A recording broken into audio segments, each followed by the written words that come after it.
read 10 books in the month of February, and they're very heavy to hold like this, so let's talk about all of them. Starting off with The House of Flame and Shadow. This is actually the first book that I read in February by Sarah J. Maas, and I had so much fun reading this. This is a hunk-a-lunk, as I've talked about before, a very gigantic book, and I had so much fun with this. Being the third in the Crescent City series, I think it was my all-time favorite of the series.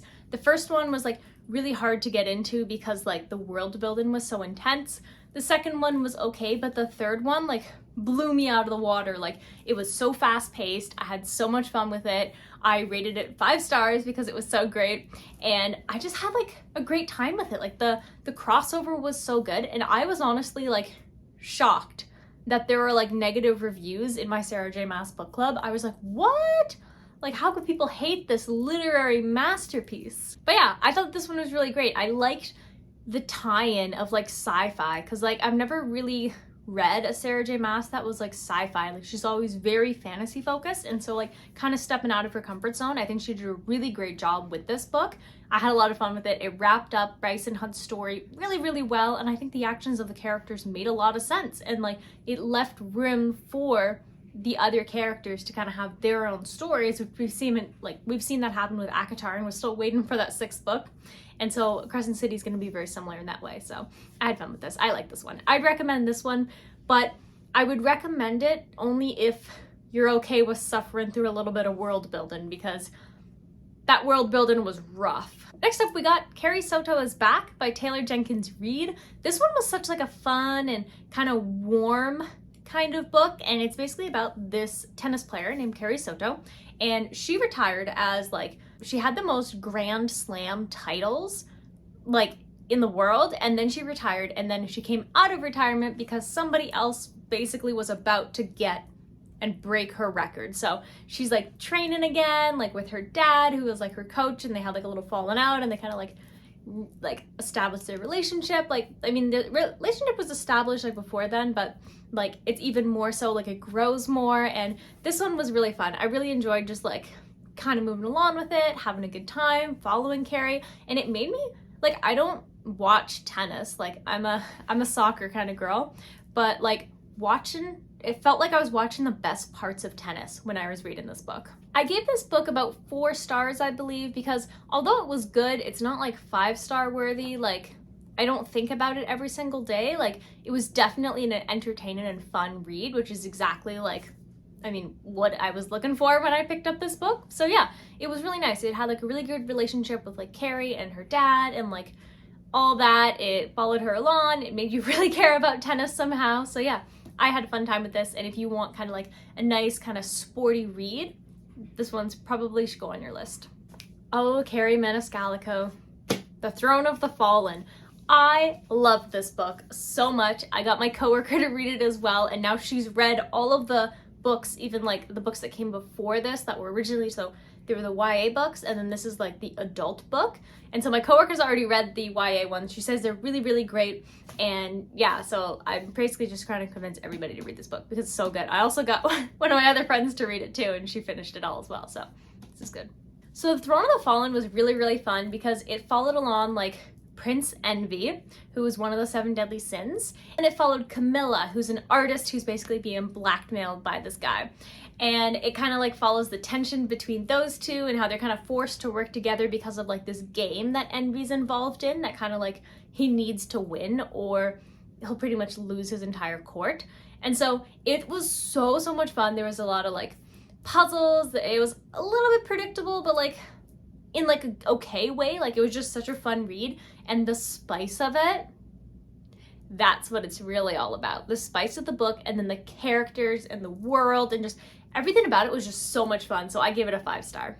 I also read The Scarlet Letter for the first time by Nathaniel Hawthorne, and I feel like everybody knows the story, but not everybody has read the story, and I'm one of those people who did not have to read this in high school. I read like Hamlet and Canterbury Tales and like that kind of stuff, but never Scarlet Letter. So like, if you've seen some of the videos, you may know that part of my 2024 reading goals is to read the classics that I never got around to or just weren't part of my education growing up.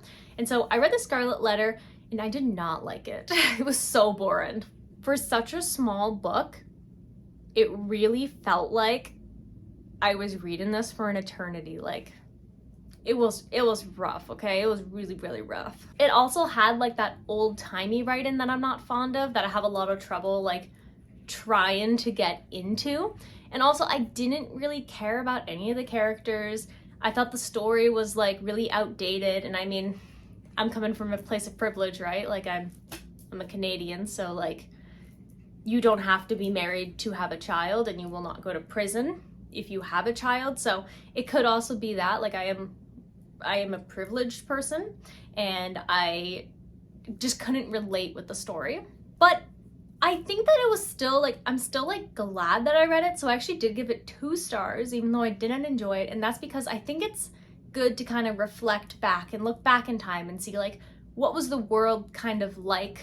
What were the rules and the laws? Like, how was that kind of established? As well, it did have a lot of interesting like talking points. Like, don't get me wrong, like, I understand how it's a classic and like why it's a classic, because people could talk about this book forever and like dive deeper and deeper into it, but it's not an entertaining read at all, and I would never read it again. But I'd probably talk about it, you know? The highlight, however, of my February was definitely reading the Infernal Devices trilogy. This is the series that absolutely destroyed my heart and soul and tore it out and smashed my heart and fed it to a leopard or something. So yeah, I had so much fun with these. So let's kind of like talk about one at a time here.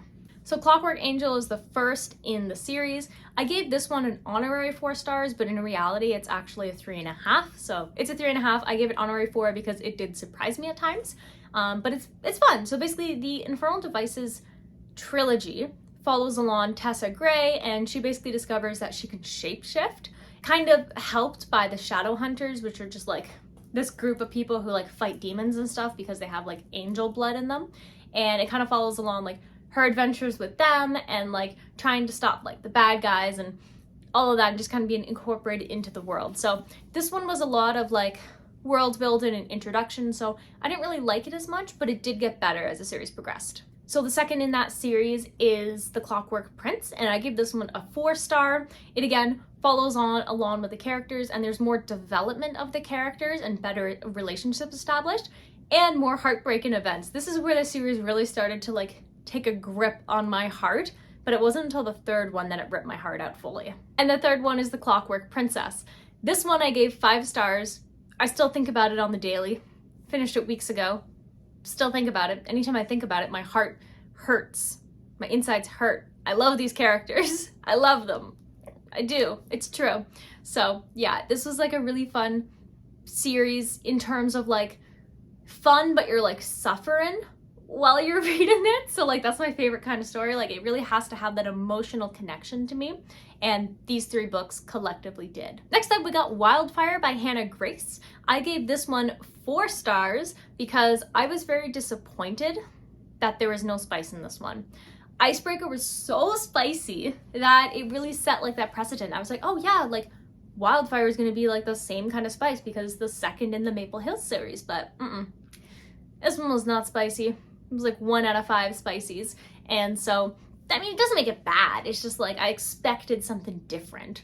But other than that, this one was cute. It basically followed around Russ and Aurora and how they are basically at a summer camp, and they're both staff, and they had previously hooked up, but that's about the extent of like how well they know each other and their relationship. And so they kind of navigate like that attraction and that tension with each other at the camp, that you're not allowed to hook up at the camp because, you know, there's like kids around and stuff. And so it kind of like follows them, also how they're dealing with their own personal lives, having like parental issues, and they kind of bond over that. And so it was a lot of fun. It was very warm. It was really fluffy, a nice kind of like summertime vibe, which I dig, especially in the wintertime. Another book that I read in the month of February that broke my heart is All the Light We Cannot See by Anthony Doerr. I hear that it's a Netflix adaptation. I don't know if it's in progress or if it's done yet. It just says like on the back here, and one of my very nice subscribers, Poppy, kind of pointed that out, and I was like, oh, this is serious. Like, I'm gonna have to see that. So yeah, I'm definitely gonna check that out. And so I gave this book 4 stars. It wasn't really 5-star worthy, and it's one of those books I'm never gonna read again just because of how much it hurt my heart and soul. It basically takes place during World War II and after World War II, and it follows along a German named Warner and a blind woman named Marie. And so it just kind of follows along like them as they're growing up while a war is happening, and then kind of like post-war. And so like their paths do cross, and it's really interesting. It's really tragic, like the entire story, because like I feel like there's no such thing as a World War II story that's like happy. Just wouldn't make sense. So yeah, this one was really tragic, and it really shined a light on like the war and the perspective of war from two very different people on very different sides of it. So yeah, this was good. This one was good. I get 4 stars. Last but not least, I also read Once Upon a Broken Heart by Stephanie Garber. Now this book, I was shocked at how much I really liked it.